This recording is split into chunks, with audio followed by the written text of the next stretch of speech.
Mesdames et messieurs, mes chers compagnons, je ne vais pas faire un long discours. Nous sommes ici pour deux raisons.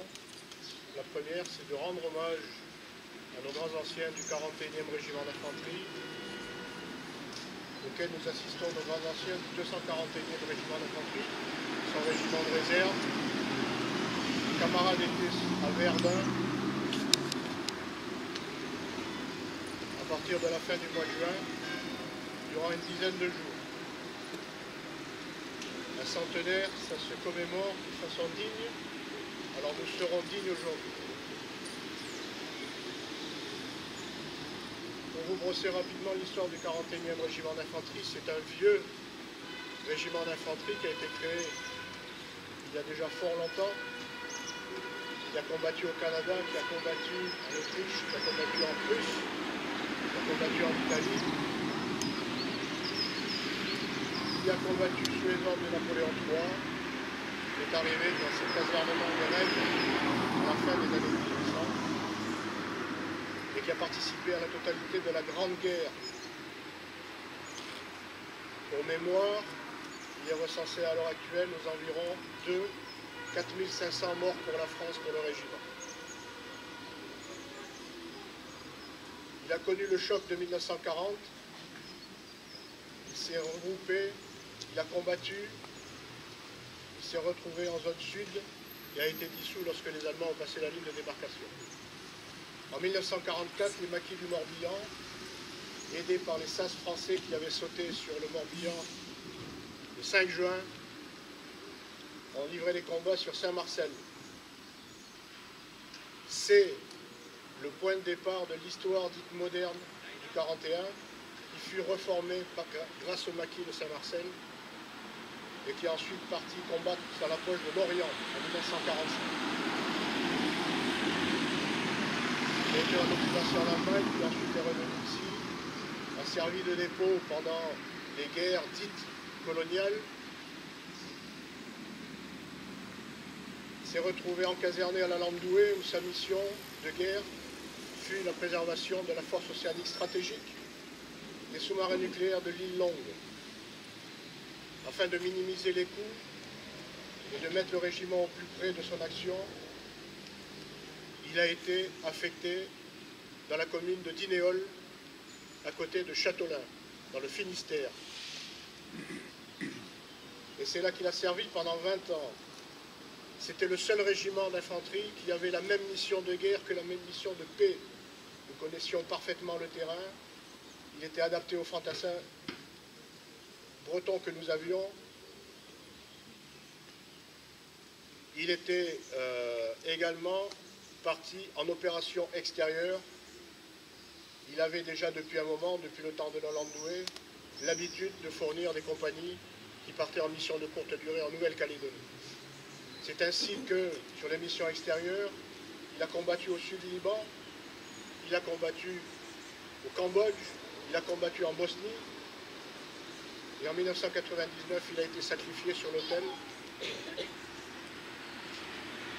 Des restructurations. Voici pour une historique très brève du régiment. Nous allons maintenant évoquer, par l'intermédiaire de Christophe Guérin, le référent 14-18, les combats qui se sont déroulés devant nous au Mont, à Fleury, sur le village de Fleury.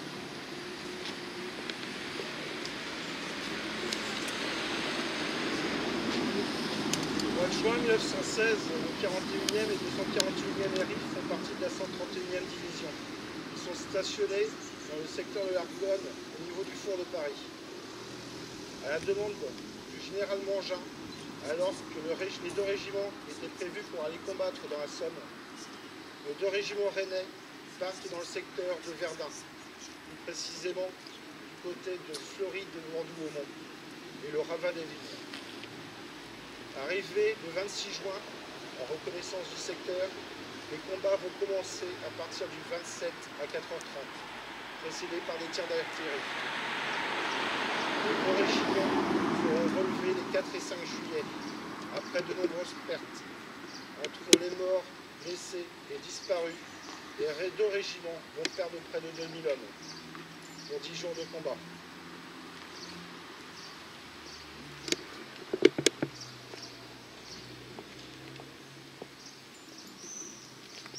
Voici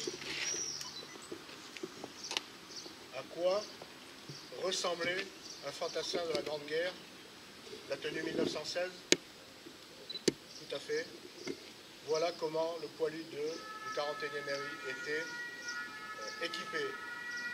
Un équipement moderne, un casque Adrian, de type Adrian, 1916-15. Ce casque a été mis en place, il y avait trop de blessures à la tête. Ce casque a été une façon de préserver un petit peu le soldat. Une infirmière, du champ de bataille, c'est ça? Oui, secours aux blessés militaires. Voilà. La SDF. SDF. Vous faisiez, à part le secours, vous étiez en première ligne, vous alliez chercher les morts.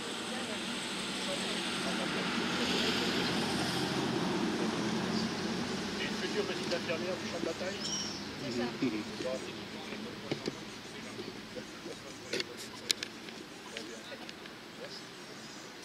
Voici à quoi ressemblait notre fantassin de 1940, celui qui a subi le choc. Pas lui, ses congénères. Sa tenue, vous voyez, à part la couleur et la forme du casque, rien n'a changé. C'était un fantassin de l'armée la plus forte au monde à l'époque. Alors là, je suis en tenue de chargeur FM 2429.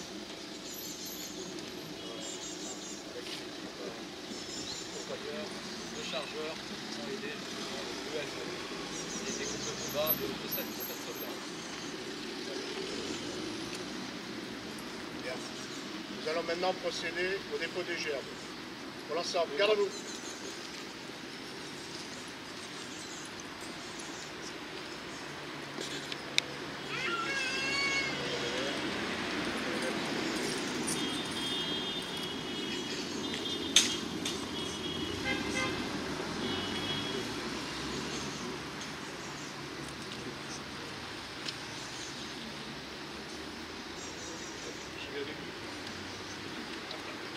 Dépôt de gerbes de Madame Rieron de la mairie de Rennes.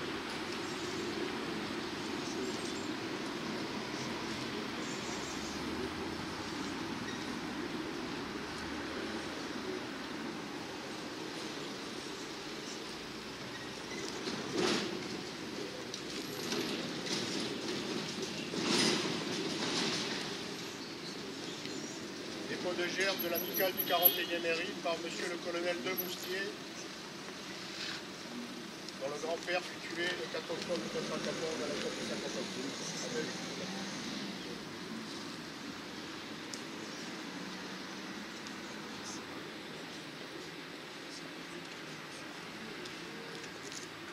Au mort.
messieurs. On en a terminé, non? Il y a encore une. Assassine